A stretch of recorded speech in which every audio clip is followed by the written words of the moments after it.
Alhamdulillahi Rabbil Alameen. Allahumma salli ala Muhammadin wa ala alihi wa sahbihi wa sallam. One of the ways that we can test the truthfulness or the veracity of any message or any claim to revelation is by examining the life and the behavior of the person who claims to carry the message. In this case, of course, we're going to look at the life of the Prophet Muhammad, may God's peace and blessings be upon him. And we are going to look at the life of the Prophet Muhammad in an analytical sense, in a rational way. We want to ask ourselves or pose three simple questions, or three variant possibilities. The first possibility is that the Prophet Muhammad, or that any person in fact who claims to be a prophet, who claims to be receiving revelation from God, we can apply these possibilities to that individual. Or in fact any individual who's making a claim about anything. The first possibility is that that individual is a liar. That individual knows that they are not receiving revelation from God, and they purposefully go out to deceive people concerning this issue. Now obviously such a character, such a personality would display various characteristics, and that there are certain things that would necessitate the effectiveness of such a deception. We'll examine those issues just in a minute. The second possibility is that the individual is not a liar. The individual sincerely and truly believes that they are receiving revelation from God, but they are deluded. They are perhaps suffering from some type of psychotic mental condition. Perhaps they are suffering some form of delusion, but the person sincerely and truly believes that they are a messenger from God. They are not lying, they are not deceiving, they actually truly believe it. And such an individual will also display certain characteristics, certain attributes, certain ways of behaving. And the third possibility is, of course, that that individual is telling the truth. That individual actually is indeed receiving revelation from God.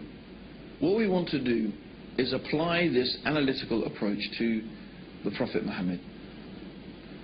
And we don't have time to examine in depth and in detail the whole life and the character of the Prophet Muhammad.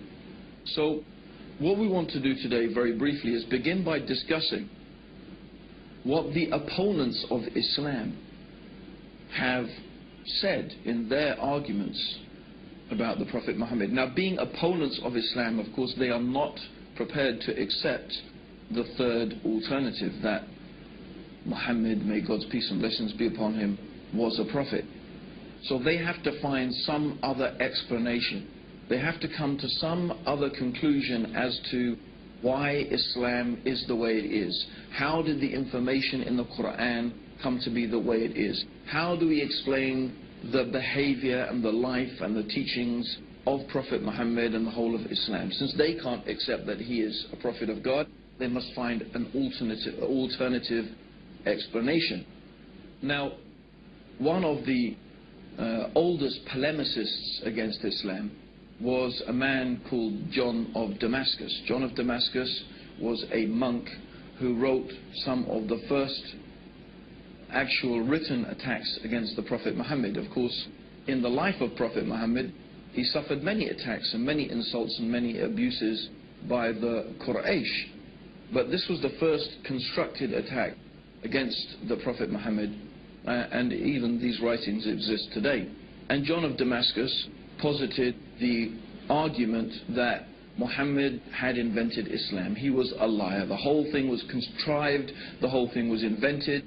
And in order to explain the information in the Quran, John of Damascus said that the Prophet Muhammad learnt it from a Nestorian priest. A Nestorian priest, the Nestorians are a sect of Christianity. And he claimed that all of this information was learnt from a Nestorian priest, and others have proposed the same type of idea, that he had someone from whom he was gathering all of this information, maybe some priest, maybe some rabbis, but anyway, this information must have come from some human source, someone who was well versed, someone who was knowledgeable in religious affairs, in legal affairs, and so on and so forth, who was feeding Muhammad this information. And that Muhammad invented this whole religion for his own personal gain. So this is one proposition. Now, some modern writers have taken that same approach, but they have tried to give the cloud, as we could say, a silver lining. They said, yes, Muhammad invented Islam, but his intentions were good. He invented it because he found his people in such a bad condition that he wanted to improve their condition, and he decided that monotheism and removing them from idolatry was the best path to their reformation. But it still leaves the question, from where did Muhammad get this information from that we find contained in the Quran and in the teachings of the Prophet Muhammad? It still leaves us with the position that he must have lied, he must have invented it, he must have got that information from somewhere. So this is one particular group of writers have gone down this line. And they obviously will not accept that the Prophet Muhammad is a messenger from God. The other group has taken a different approach.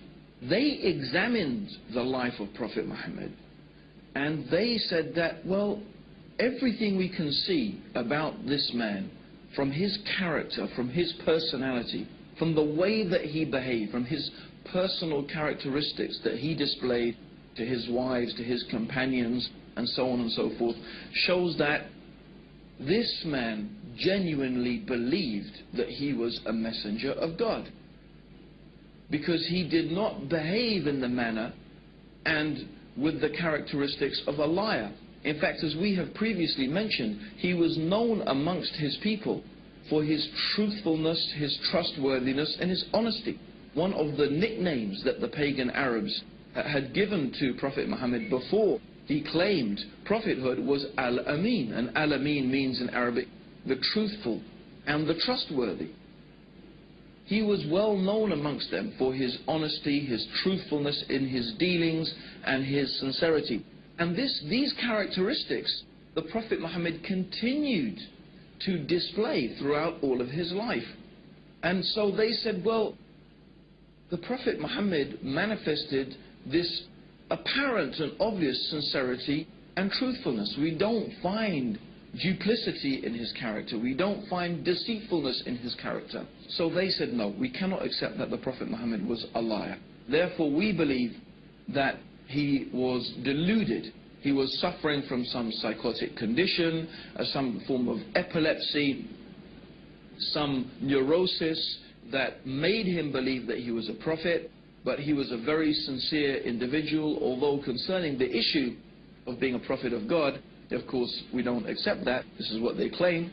Therefore, they explain the life of Prophet Muhammad, and they explain him by saying that he was suffering some type of delusion.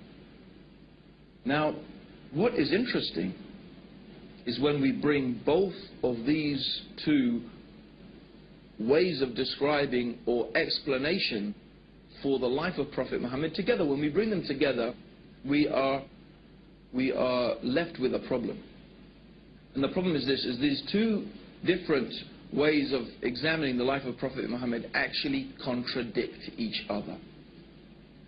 The first one says that we need to explain the information in the Quran.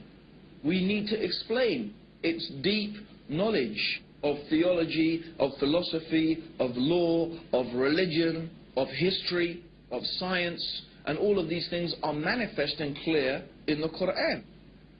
Where did this knowledge and information come from? These people say, well, the Prophet Muhammad must have learnt it from someone. But the other is that the Prophet Muhammad was honest and truthful and trustworthy. So on one hand, we need, or the people who are trying to attack the Prophet Muhammad and say that he's not a prophet, they need on one hand to say he was a liar, and they need to say that to explain the information in the Quran. On the other hand, they need to say that he was deluded, because that's the only way that they can explain his truthfulness and his sincerity. But of course, somebody can't be a liar and be deluded both at the same time. You can't be a liar and be deluded both at the same time. You can only have one or the other. But they need both in order to completely and properly explain the life of Prophet Muhammad. Let's further explain that. If you are deluded and you think that you are a messenger of God, when someone asks you a question or when you are confronted with a problem, you don't think, oh, let me run off and ask my source of information, my rabbi or my priest who's teaching me things, because you don't need to, because you think God is going to reveal that to you. So a deluded person does not go off seeking information from someone or somewhere, because that